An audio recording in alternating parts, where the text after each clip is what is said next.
Hey everyone, happy Friday. Welcome to Alumless. Thank you so much for listening. We're so glad you're here.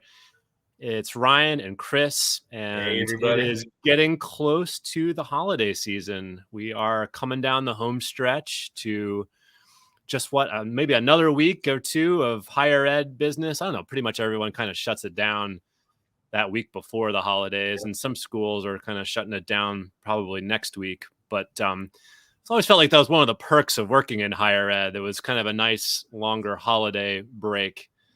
But we're glad you're joining us. Today is the 8th of December, and we have a great guest today, Rod Grabowski from the University of Central Florida, who we will introduce in just a couple of minutes. Before we get too far down the road, I want to make sure to introduce our fantastic sponsor for the show, Protopia. We as engagement pros are always thinking about how to create more volunteer opportunities. Volunteers give at 2 and 3 times the rate. So this is incredibly important for alumni leaders working in integrated advancement models because we're trying to build a pipeline of donors. At the same time, students throughout the educational journey have questions that they could use advice from alumni. As engagement pros, we're asked to figure out ways to make the alumni network available from prospective student to former student and develop partnerships across campus that will showcase in real terms how valuable the alumni network can be. So that's what Protopia solves for. Without requiring alumni or students or anybody else to sign up for an app or a platform, Protopia's AI-powered technology activates alumni and turns them into volunteers in a flash. Students and alumni seeking advice are connected while removing the administrative burden on the staff. Protopia is definitely the tool that you have been looking for. Check out and find out what Duke, the London School of Economics, Denison, Florida State, all these great schools are doing with Protopia. Visit protopia.co/alumless and be sure to mention Ryan and Chris. Yeah, fantastic. So Chris, we were going to talk a little bit about engagement at big, complex universities today. And I thought, a good place to begin would be to ask you, you are totally happy leading CMAC. I know, right? You have no hurry to hop back into a alumni leadership role or being a vice president somewhere. But if you had to go back and run an alumni program somewhere or office of engagement or advancement VP, whatever it is, what kind of school would you want to work for? What kind of school would you select? The honest answer, Ryan, is that I wouldn't. That's a very consultant answer. Usually it would be it depends answer. Depends, right? Yeah. Now, if I had to, absolutely had to, I would pick something different than what I've done before. I would pick a large public institution with a kind of a Power 5 football conference, that reputation that comes with that, and get after it at that level, because I've worked with many of them, but I've not worked at any of those places. And it would be fascinating to take it on. And as I'm saying that, I'm thinking of Rod, who's backstage going, "No, Chris, you're crazy." Careful. You think that way. Yeah. Careful what you wish for on that exactly. one. Right. So that's my lame answer, Ryan. But the honest answer is I wouldn't. At this point in my career, it's time, for this work to keep going what it's doing, or something completely different. But I don't think I'd take on an alumni role ever again. Well, it is kind of nice to not have to manage anyone and really Except when it comes with you, Ryan. That's my biggest. Except managing me, of course, that's true. And I can definitely be a bit of a burden on your management skills there. Not at all. But so we work with colleges and universities, all shapes and sizes. We also work with other types of organizations like associations, professional associations. Actually, currently, you are at Rollins College in Florida, small liberal arts school. And then, last week and throughout this fall, you've been at big schools too, like Indiana University, NC State University, of course, UCF, right? Our one of our partners. I know there's lots of differences in terms of, what do you think are the similarities that unite the challenges facing schools that are big in size like that? What I have found interesting is that everywhere you go as a consultant, so I've been on 500 college campuses, I think, over my years, and looked under the hood at as many schools. And And every single school will tell you that their alumni are different. Their alumni are special. And I say, of course, your alumni are special. They're your alumni, right? Of course they are. So there are the pride and loyalty that people feel towards institution is the one thing that I feel consistently across. But I also feel consistently, especially the more complex and larger you get, the more likely that this is true, is that pride and loyalty doesn't translate into things that you and I would measure as engagement or philanthropy in some way. So you see the similar challenges, and that's true at whatever scale, practically speaking. You have small schools who deal with the same challenge. We have these loyal alums who love this place, but they don't do things that we could then say, look, they're engaged, they're measurably engaged in some way. So that's an interesting common ground and common frustration, I think, that are shared. Another big challenge that I see in this space consistently is around young alumni. How do we engage our most recent graduates? And we're going to talk to Rod here in a second, who is at a relatively young institution where most of his alumni, at the age I'm at right now, I would consider to be our young alumni, younger than me. So what do you do in that situation? And then the last thing I'll say here, Ryan, is that too many people in the alumni engagement space are too busy doing too much, and we're really bad at saying no or subtracting or stopping things. And that leads to a very tactical, response-oriented way of doing your job. You come in and clean out your inbox and get ready for the thing coming up this week, and you have no time for strategic thinking. And so that is multiplied at an even higher degree at a large public institution with all the things going on.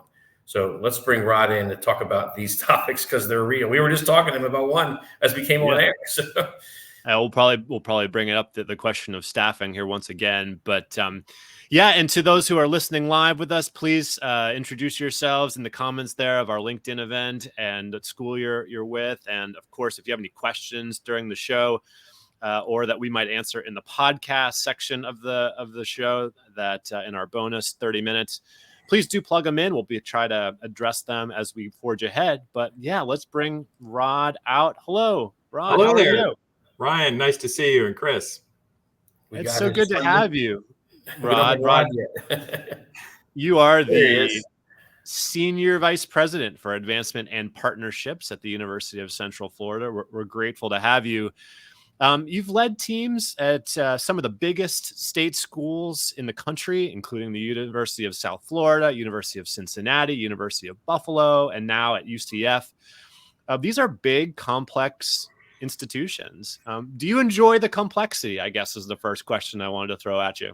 Well, I do. And Chris, I heard your comments, and a lot of what you enjoy in a position I absolutely love. I love the complexity. But sometimes, you've also heard the saying, be careful what you wish for, because that complexity also comes with it a great deal of, it comes with some headaches as well. But having worked at a very small liberal arts college in upstate New York early in my career, it was Helford University. I mean, we had 2,000 students, and the advancement organization, I think, had a total of 20 people in it. And, now you fast forward where I have 225 employees, and that one of the big differences is that now you have a team that's dedicated to like prospect research, or, you're not necessarily having to be a jack of all trades. You specialize in a certain area. And I think it allows us to do so much more. Yeah, I think, and I forgot to mention that sort of earlier experience on your resume at Alfred, which of course does give you quite an additional set of perspectives on working for different universities. But so what have you learned about how advancement at these big organizations function, and when are they working at their best? I think that when they're working at their best is when every single aspect of the organization understands what it needs to do and how it intersects with the other parts of the organization. I think that, the larger you get, the more siloed you can become. And I think even small organizations can become siloed. But I think the larger you are, the more siloed you can become. And sometimes we lose perspective in regards to why we're doing something or how we're doing something. And that it takes a lot of collaboration and communication to make sure everyone can be on the same page. And I think that it's not having a meeting with one person. It could be 10 people. It could be 20. It could be 40. And then the reality is that when you get a group that large, you don't always get the dialogue that you hope for, or it's not always completely understood about what's being said or the impacts because you're so big, and it makes the organization, like one college may be doing something, and when you make a statement about what we need to transition to, it can mean something. That same statement can mean something completely different for another college within the university itself. Yeah. Rod, before we came on air, I don't know if you know this, Rod, about this show, but we will often go off script, and it's usually my fault. Just so you know. I'm not surprised, Chris. That's okay. Ryan rolls his eyes, but as we were coming on air, we were talking about one of those specific challenges. I mean, you can handle an off-script question. You're a senior vice president, for God's sake. Right. Describe the problem you're facing. We don't have to get into the reasons behind it, but just I mean, share the complexity and the scale that we're talking about this. And I think it's really interesting. Yeah, I mean, we came out of the pandemic, and like most universities, they had a hiring freeze. And so when we come out of the pandemic, the hiring freeze is lifted. But then at the same time, my position wasn't filled. So there was kind of like a hold on positions. And no matter, every single organization is going to have turnover, whether or not the vice president is there, whether or not there's a pandemic. We all experience turnover. But if you're not filling those needs, and then you have 2 years worth of that, and compounded with the fact that I'm trying to also grow a division. I currently have 31 open positions at varying states of the hiring process. And I have another 24 that are on hold because some of them are positions that we don't want to hire until the person that we're currently looking for. Yeah. So, I mean, 55 positions that I have open out of my 225. That's a lot of vacancies and a lot of hiring. And we've already hired 20 people this year. Yeah. And 10% is the number that's sort of normal and manageable, but 25% that's a big nut. It is. And, you know, and part of it, people would say, well, are you losing people? Well, you always have some of that natural transition. But if you have 2 years of it and you haven't filled any of those, as well as you're adding new positions because we're ramping up for a campaign and investing in the organization, I'm in a unique situation. I don't have a budget problem. I have a hiring problem. Yeah. So what do you do about that? You know, fortunately, we're now starting to do pool advertising so that we almost want to constantly keep certain types of level of position, like a director of development position, always be looking, because we know we're always going to be needing those positions. But we also are trying to find creative ways to keep people, to motivate people to want to come here. And we really need to be deploying all of these things, including, we've emphasized in this past year a lot of culture development. I have partnered with a firm to do some culture enhancement for my executive team, my direct reports, my leadership team, and the whole division, because the atmosphere and the spirit of the organization when I arrived was pretty depleted, and it needed to feel like we had direction, we had focus, and that we believed in the people. And that's what we're really focusing on this past year, and it's helping. Yeah. So it's not just a recruitment thing. You're coming at it from a retention standpoint too, to keep the people there. Absolutely. And we've been taking steps moving towards an incentive compensation program. And it's not just for the fundraisers. It really would be for anyone in the division. But, you know, if you've ever tried to do these things, you really need to start first and foremost with consistent performance evaluations across the division, not just with a select group. And you also have to make sure that the goals that you're establishing for that year are structured in a way that you can determine in very clear path to incentive compensation. Because I view incentive compensation, whatever you want to call it, it really is you went above and beyond. It's not that you hit your goal. Right. Exactly. Right. That's not what incentive compensation is. You went above and beyond. And if you don't have above and beyond goals or expectations, you don't know if you're ever going to be able to achieve it. Yeah. I love that you're thinking of it in these ways. And it sounds like your own personal skill set in managing people and leading organizations, management and leadership has evolved over time in your 3 big roles that you've had recently.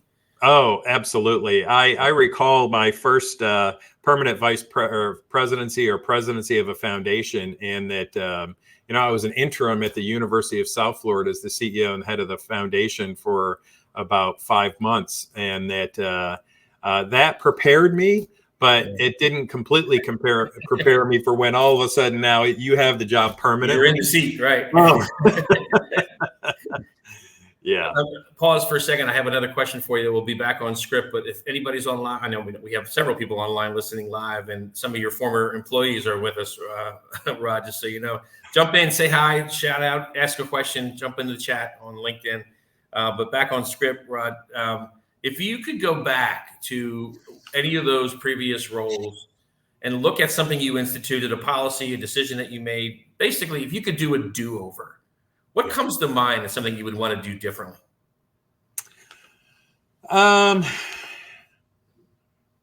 Actually, Chris, that's a great question. And I think that I have done it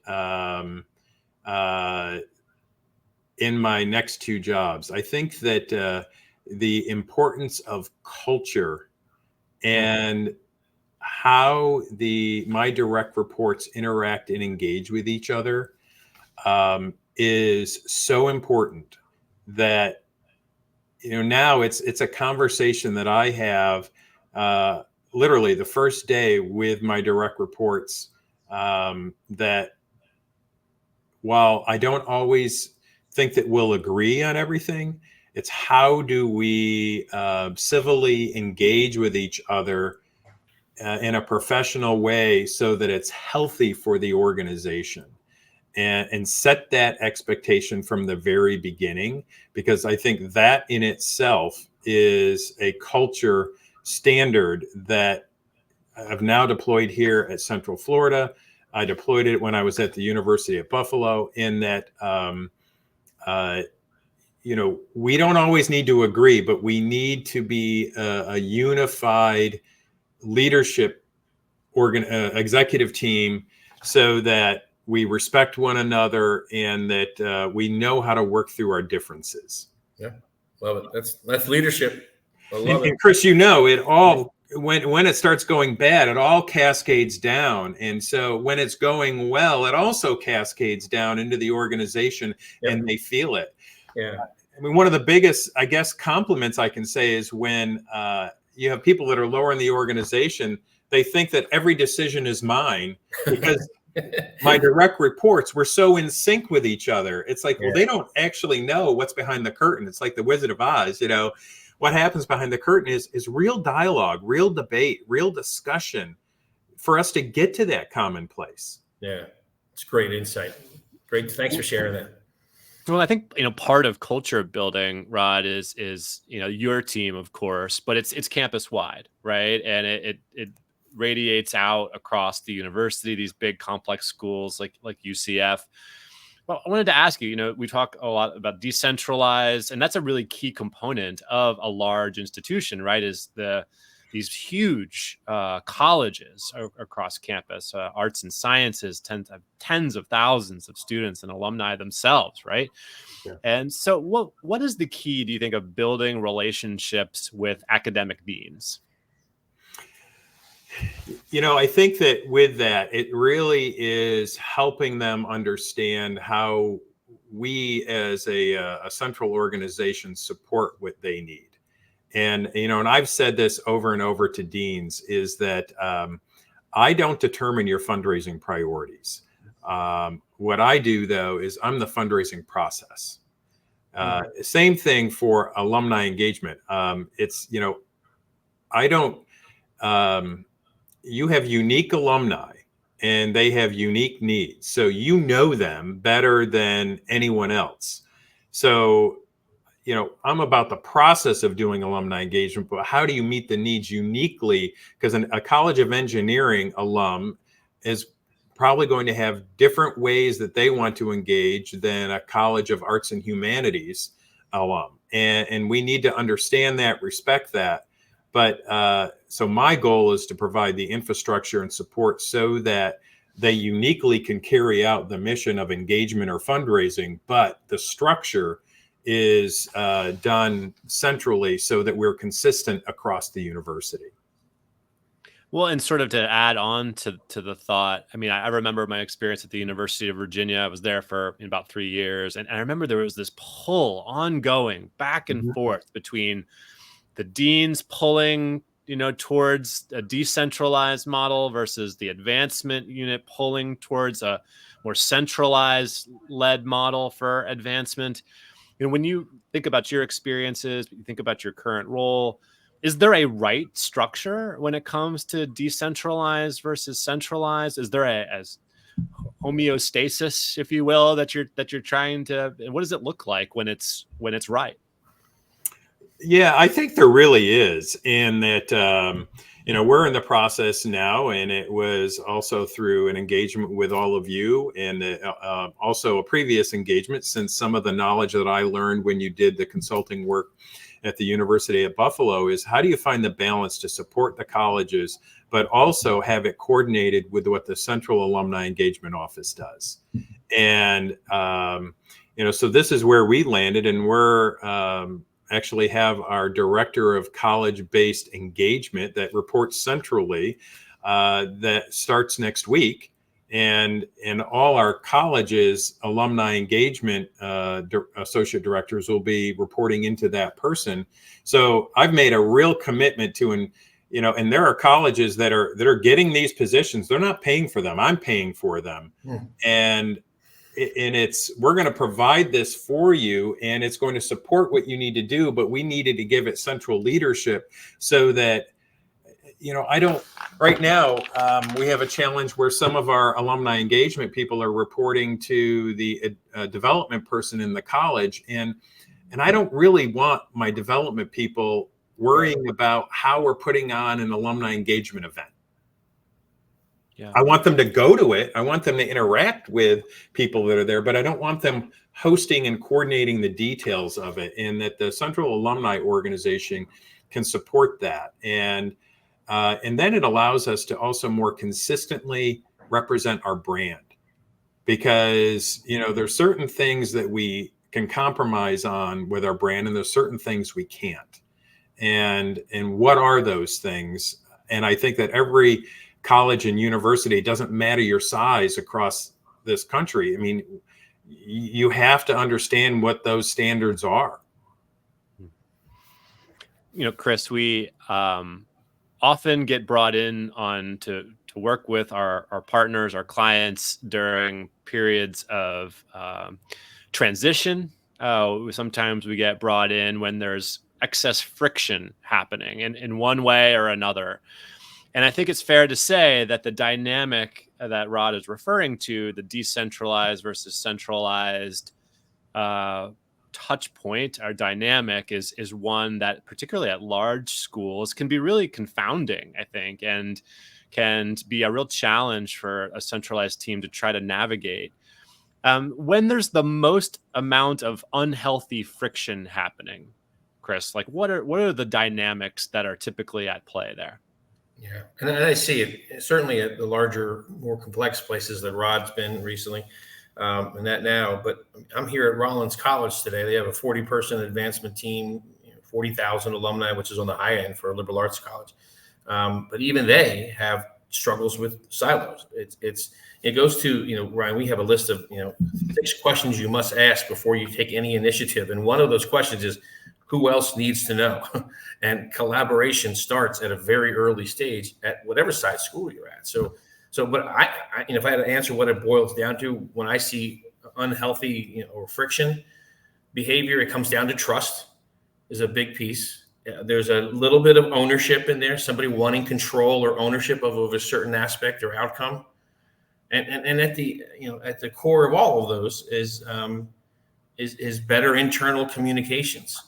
Just being better about talking to each other. Rod talked about it. It might be 1 or 2 people. It could be 40 people. But the communications that's needed to collaborate and to be aligned in the right direction and to break down silos internally is often, in fact, we don't get to those things because we're too busy doing all the other things that are on our plate. And that's the problem with our industry. We don't take time to be thoughtful, to be strategic about how do we collaborate either. So those are the pieces that I would identify, and hard to fix those things, frankly. I mean, there's a lot of work done in that, but it starts at the top. It starts with culture, and it starts with leadership, and building that sort of trust in an organization all the way down is where we start to see schools that are functioning at a high level have sort of checked those boxes, and they're working through some of those components. Yeah, I think it's the internal communication piece is huge. Making sure that everyone knows all the great work that you're doing, and also being willing to listen to the ideas. But every graduate that you are engaging graduated from a college at the university, right? So they are all the work that you're doing. Sometimes it's just they don't know of all the work that you're doing and what's coming up and what you're invested in doing next. Switching gears just a little bit, Rod, I wanted to ask you a question. One of my favorite questions to ask senior advancement leaders is about your all-time favorite gift or partnership. I noticed partnerships is actually in your title. Yeah. And I wanted to ask, which has been your favorite partnership or gift, if you wanted to talk about, and having secured for the institution that you were leading at the time?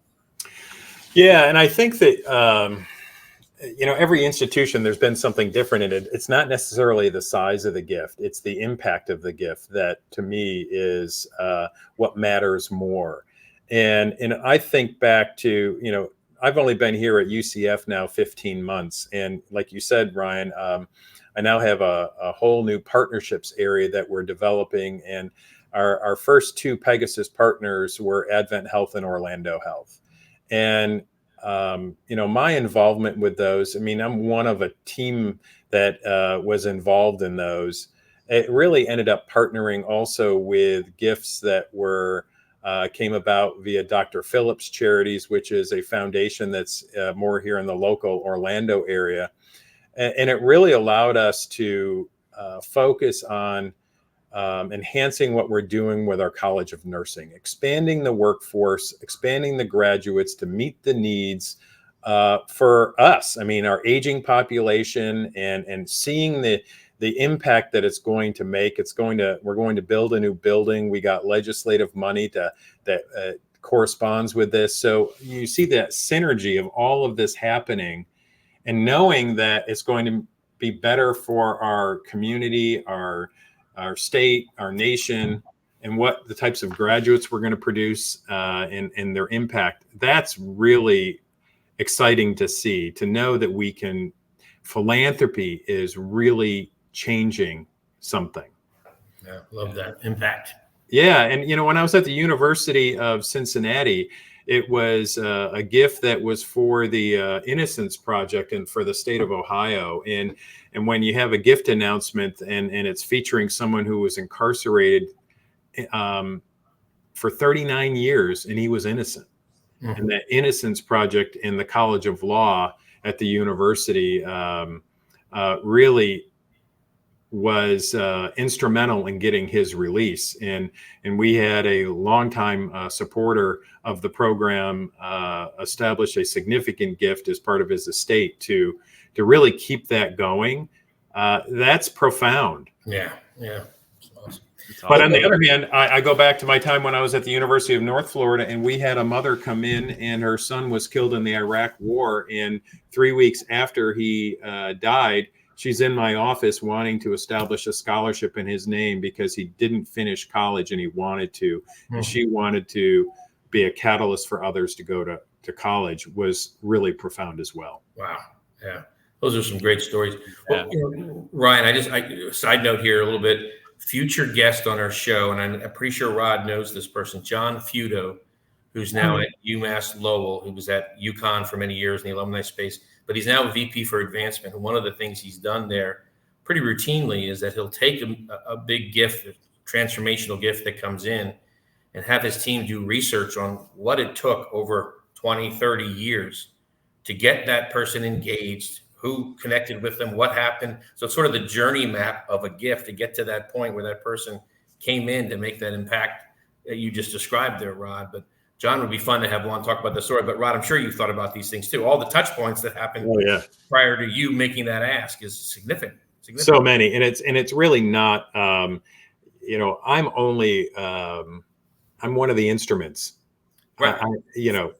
Yeah. Well, we have reached the top of the hour. We're going to pick up our conversation with Rod Grabowski, Senior Vice President for Advancement and Partnerships at the University of Central Florida, in our bonus segment that you can listen to on the podcast edition of Alumless through your favorite podcast app. But Chris will be back in 2 weeks' time on the 22nd with another guest on the show. Who do we have? Monica Keith from Knox College.